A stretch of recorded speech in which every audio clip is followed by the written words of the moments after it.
Thank you very much, Peter, for the invitation. It's a great pleasure to be back. I was here 2 years ago, so I had the pleasure of a farm visit 2 days ago, and that was a great pleasure to see. Peter asked me to do a kind of corporate presentation. I guess I don't know how many of you have heard about Alltech, but we concern about animal consumers and the environment, and this is a short corporate presentation. Alltech was grounded back in 1998 by Thomas Pearce Lyons, our grounder and president today. He was born in Ireland and did a PhD in fermentation. And actually he started to sell yeast products to farmers in Ireland. And they found out that specific yeast was good for horses, and horses are fed the same way in Ireland as in Denmark, quite poorly. So that's the reason why they moved to the States, precisely Lexington in Kentucky, where horses is allowed to have more expensive feed. And today we are trading in 128 countries. We have production facilities in 43 places. This is wrong. We actually today 4,000 employees globally. We have 3 bioscience centers of excellence around the world, and we believe in doing well by doing good. So our principle is supporting the animals, providing the consumer, and caring for the environment. We are a top 10 animal health company. We are in that top 10 the only company that is privately owned, and we will be that way as long as Alltech exists. Many people have tried to say, okay, we're going to buy you out, and our president has said, okay, no, we'll buy you out. Everything that we do is non-pharmaceutical, so we are the biggest company in animal health and nutrition when you look away from antibiotics. And we've been doing that, growing constantly for this last 35 years. And we are moving towards a $4 billion company. Last year we did $1 billion in turnover. We have a mission. We nourish the world through healthy plants and animals. From seed through our crop science, we have a very a specific product range that is used in plants. I'll not get into specific products to the feed, to nutritional solutions for the animals, to the farm by supporting the farmers with the solutions for the future, to food, to natural nutritionist feed without antibiotics, but from pure nature.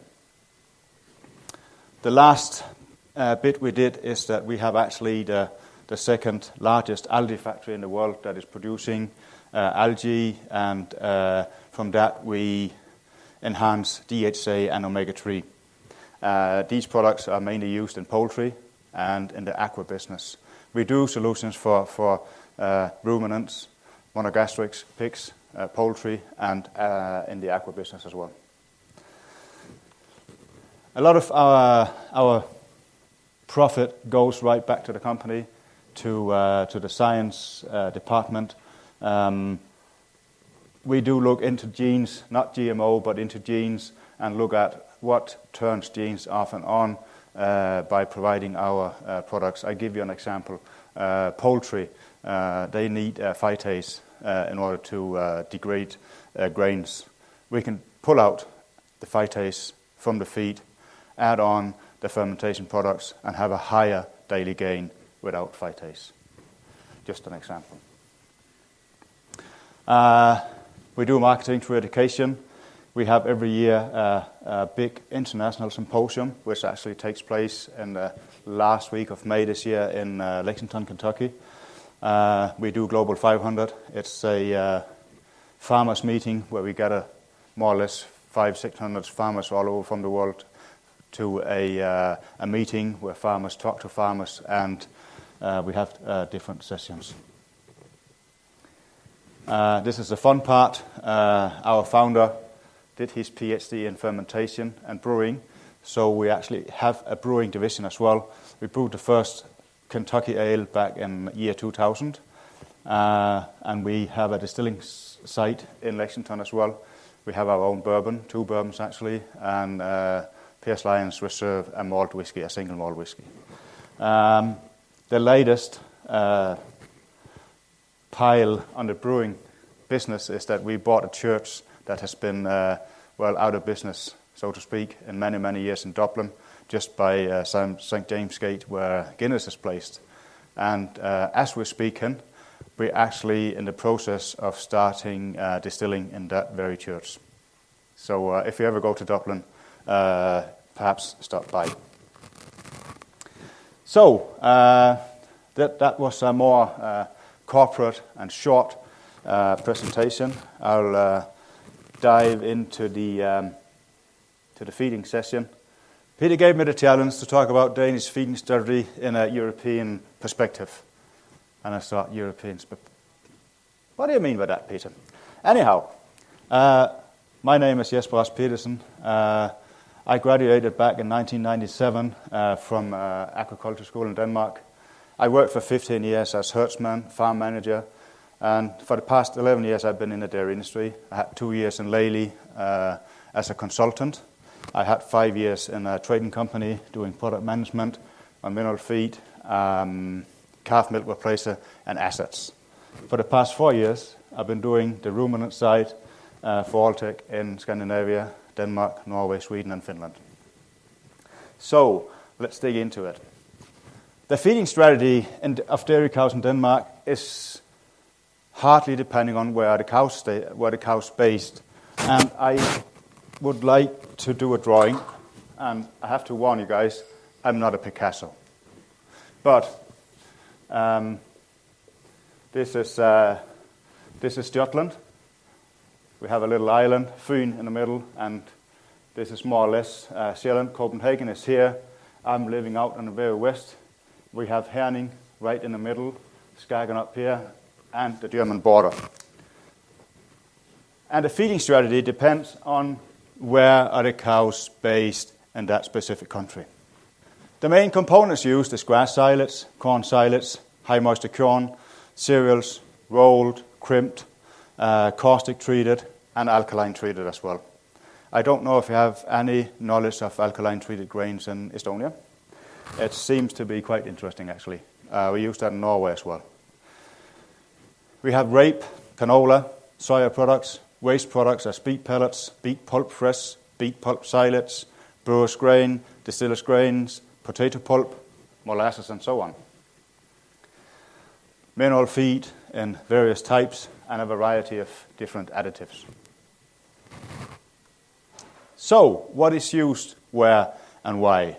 The components are related to the soil conditions across the country. Per, who spoke earlier this morning, is living in this area up here. And as Per was about, it is cold up there, and they can't really grow corn.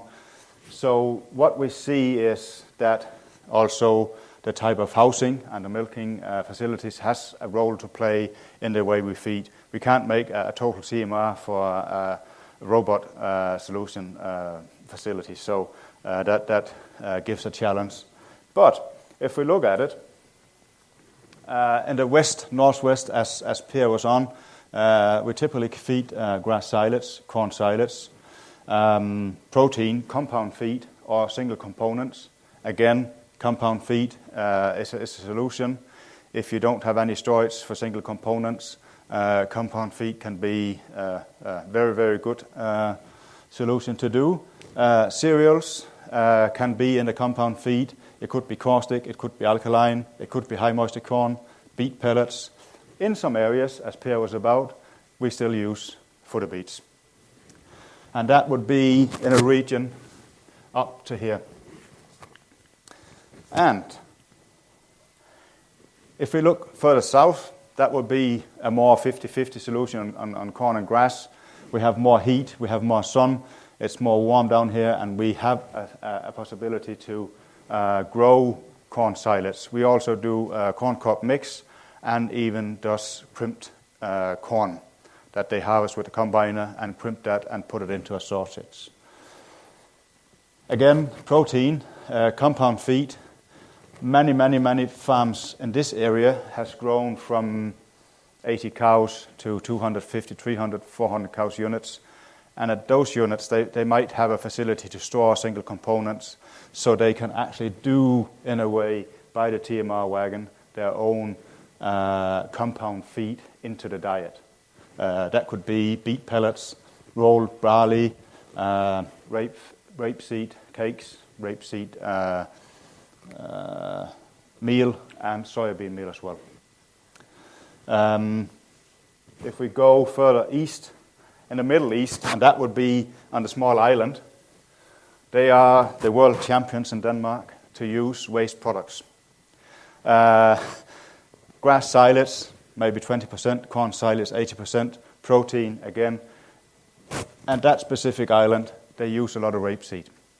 They have a mill, and many farmers can go with their own wagon to pick up the feed, and that way they get a reasonable, cheap protein source. Again, waste products, distillers grains, brewers grains, beet pulp silage, beet pulp fresh when the season is in, potato pulp. And actually they are the people in Denmark that uses mostly waste products if you look at the whole country. In the Far East, it's not nice to say the Far East, but that's the way we're thinking when you're living out west. That's over on the Sjælland side, on the east side, we see grass silage, and in many cases, the land over there is more clays. So we see an increase in alfalfa, or I don't know what they call it, lucerne. Yeah, that it's possible to grow over there. It might go dry, and they can't agitate with water. So alfalfa is quite a nice solution over there. Corn silage, 80 to 70%. Protein again, soybean meal, rapeseed cake. And I guess on Sjælland is where we have most crimped grain, or crimped corn.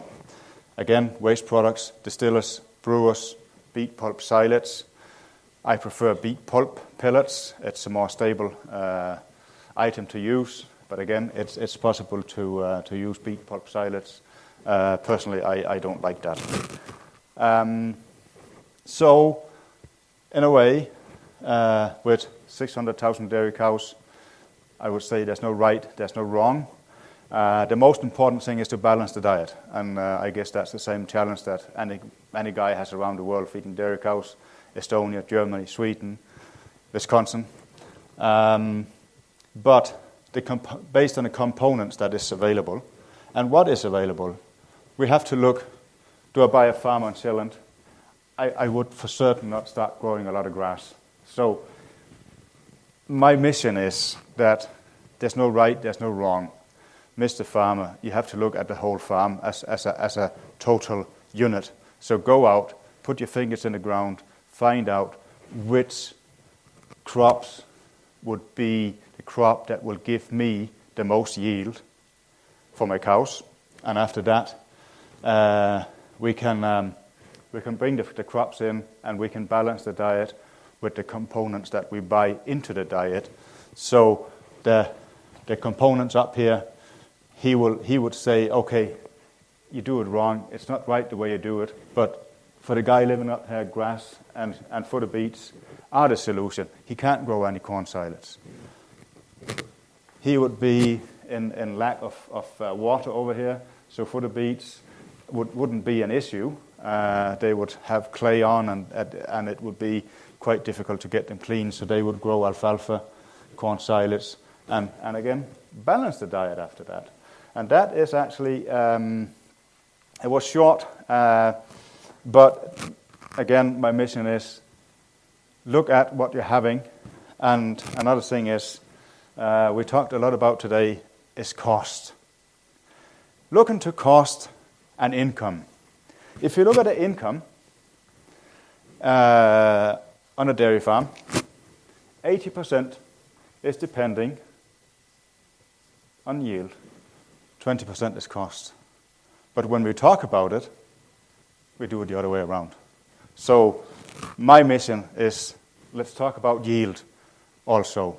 Well, we can't ignore cost, but if we can increase yield and efficiency, we will have a higher income. That's about it. Thank you very much.